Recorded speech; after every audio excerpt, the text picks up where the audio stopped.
Hello friends, पिछली class में हम लोगों ने पार्ट 1 रैशनल नंबर्स और नंबर सिस्टम किया था। तो आज हम करने वाले हैं इरैशनल नंबर्स को लोकेट करना नंबर लाइन पर। तो इससे पहले हम लोकेशन सीखें किस तरीके से हम लोकेट करते हैं। सबसे पहले हम शुरुआत फिर से एक बार छोटे से रिकैप से कर लेते हैं कि इरैशनल नंबर्स क्या होते हैं। तो बच्चों, इरैशनल नंबर्स वो नंबर्स होते हैं जिनको हम p/q फॉर्म में नहीं लिख सकते हैं, जहाँ पर p और q इंटीजर्स होते हैं। आपको हमने पिछली क्लास में बताया था, पिछले वीडियो में बताया था आपको कि जो रैशनल नंबर्स होते हैं वो नंबर्स होते हैं जिनको हम p/q फॉर्म में लिख सकते हैं, जहाँ पर p और q क्या होते हैं, इंटीजर्स होते हैं, और जहाँ पर q should not be equal to 0। ठीक है, उसको आप एक्सप्लेनेशन के लिए उस वीडियो को आप देख सकते हैं।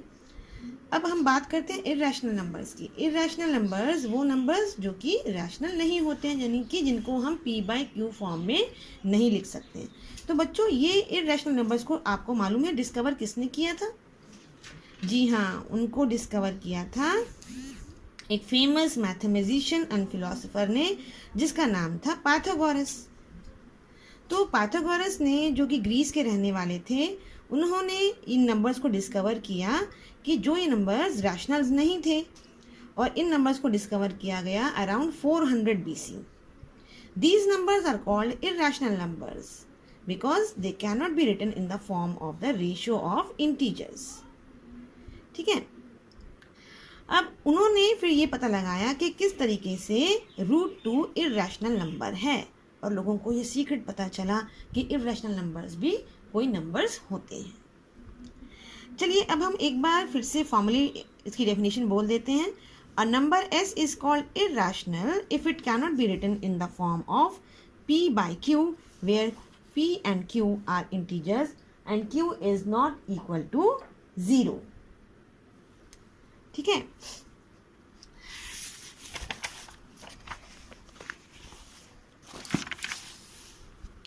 अब इरैशनल नंबर्स के बहुत सारे एग्जाम्पल्स हैं, जैसे √2, √3, √5, पाई एंड सो ऑन। अब अगर हम बात करते हैं इस सिंबल की, ये आपने याद रखिए, ये जो आपने स्क्वायर रूट सीखा है 8th क्लास में, किस तरीके से हमने √4 के स्क्वायर रूट निकाला था, √2। 2 is the square root of 4। तो अब हम, हालांकि जो 2 और 2 एंड -2 ये दोनों ही स्क्वायर रूट हैं 4 के, लेकिन हम -2 को इग्नोर करते हैं। ठीक है, तो अब हम, जो पाइथागोरस ने ये प्रूव किया कि जो √2 है वो भी क्या है, इरैशनल। ठीक है, बाद में around 425 BC Theodorus of Cyrene showed that √3, √5, √6, √7, √10, √11, √12, √13, √14, √15 and √17 are also irrationals।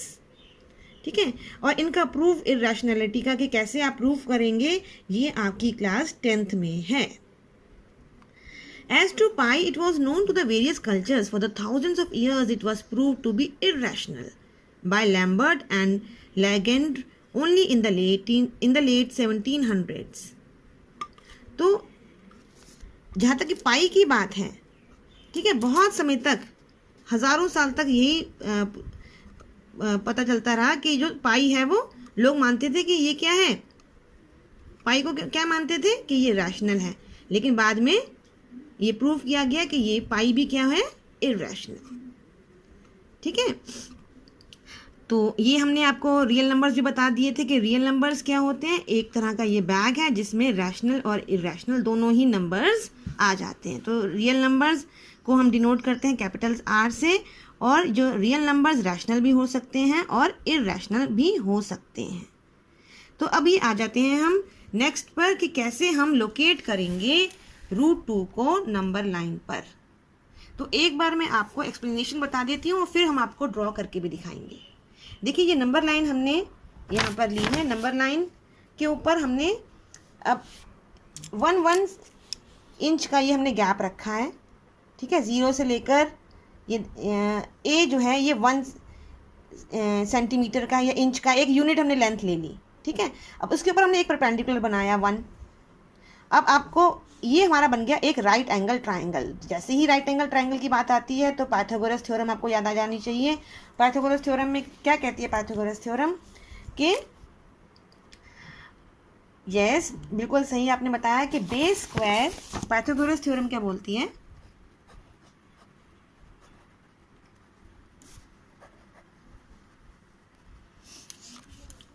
Yes hypotenuse का जो स्क्वायर है वो base square plus perpendicular square के बराबर होता है।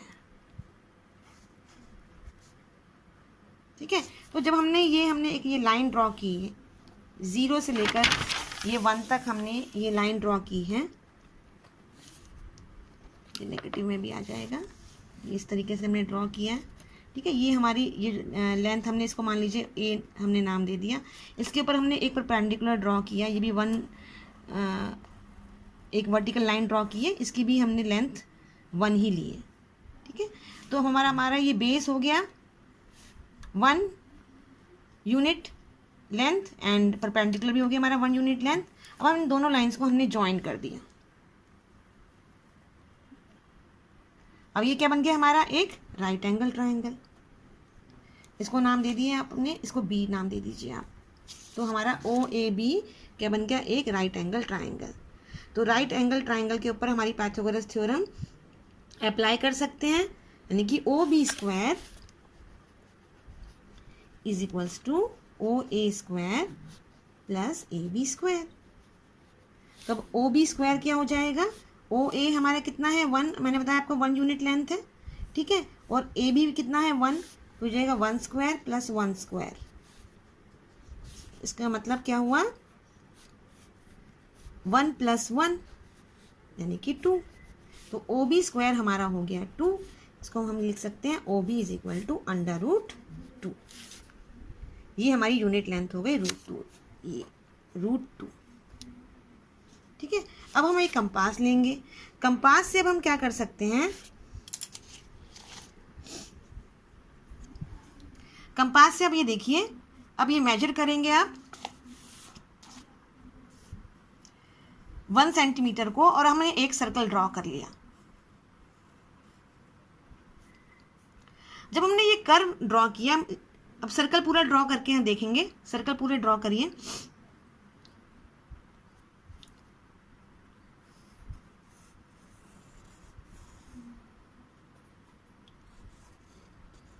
इस तरीके से जब आपने सर्कल बनाया तो आप देखते हैं कि जो सर्कल में जो रेडियस है उसकी लेंथ यहाँ से लेकर, अब ये देखिए ये √2 लेंथ इसकी क्या है रेडियस।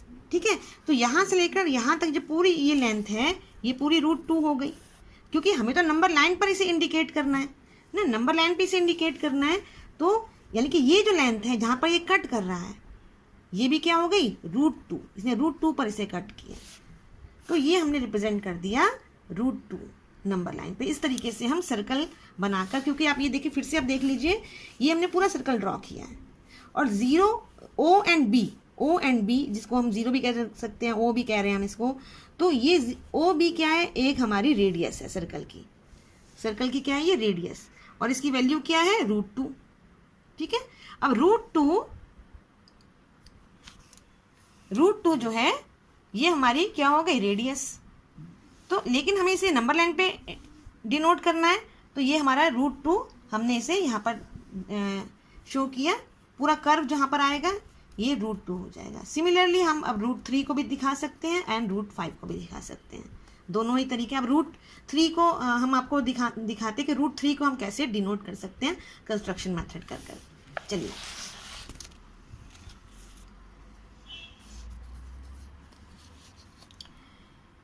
सबसे पहले आपने स्केल लिया,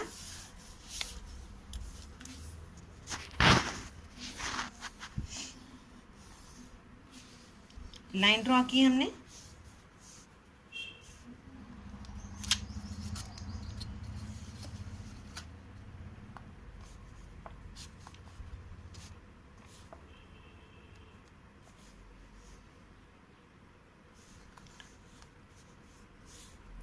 वन यूनिट लेंथ का हम गैप लेते जाएंगे। ठीक है, यहाँ पर आप देखिए हम 1 इंच का गैप ले रहे हैं ताकि आपका जो फिगर है बिल्कुल नीट हो और आपको एकदम क्लैरिटी हो जाए डायग्राम में। अब रूट 3 का बनाने के लिए भी सबसे पहले हमें रूट 2 को ही बनाना पड़ेगा। रूट 2 को हम एज अ बेस लेकर ही हम रूट 3 बना सकते हैं। अब इसको ध्यान से देखिए आप।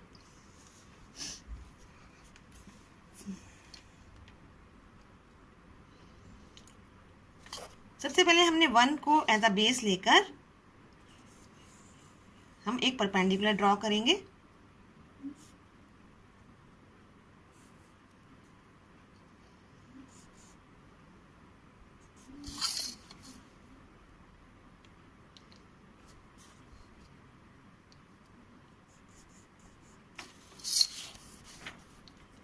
और हमने 1 लेंथ को फिर से मेजर किया, उसको वहाँ पे हमने कट लगाया और इसको हमने एक परपेंडिकुलर हमने वर्टिकल लाइन ड्रॉ की।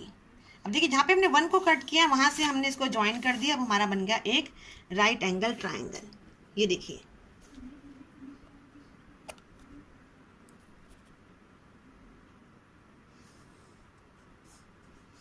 और जैसे हमने को पहले बताया, हमने रूट 2 को फिर से हमने एक सर्कल, चाहे तो आप पूरा सर्कल बनाएं या फिर एक कर्व से ही हम आपको दिखा सकते हैं कि ये रूट 2 है हमारा। ठीक है, एक बार आप रूट 2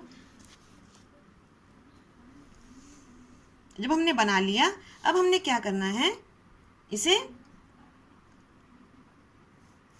रूट 2 को ही हमने एज अ बेस लिया और हमने 1 सेंटीमीटर की लाइन को फिर से मेजर किया और इसके ऊपर ही अब हम इसको बाइसेक्ट करेंगे और एक परपेंडिकुलर हम ड्रॉ करेंगे। ये देखिए,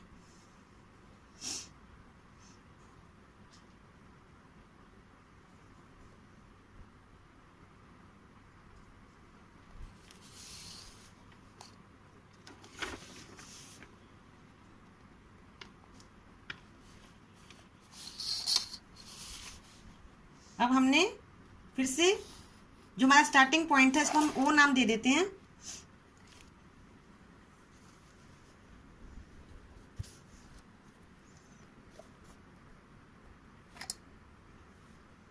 फिर से हम एक कर्व लेते हुए, सर्कल का एक कर्व लेते हुए जैसे हम सर्कल ड्रॉ करते हैं, हमने देखा यहाँ पर हमने इसको डिनोट किया और ये हो गया हमारा रूट 3।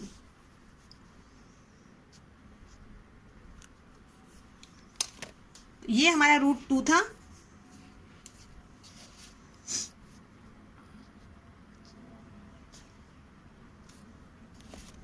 तो इस तरीके से हम रूट 3 को ड्रॉ कर सकते हैं। तो आई होप आप सबको क्लियर हो गया होगा कि हमें रूट 2 और रूट 3 कैसे हमें नंबर लाइन पर शो करना है। हम हाँ यहाँ पर राइट एंगल ट्राइंगल और इस तरीके से हम इसको शो कर सकते हैं कि देखिए, अब आपको बस यही ध्यान में रखना है, रूट 3 के लिए भी आपको ये ध्यान में रखना है, जो रूट 3 के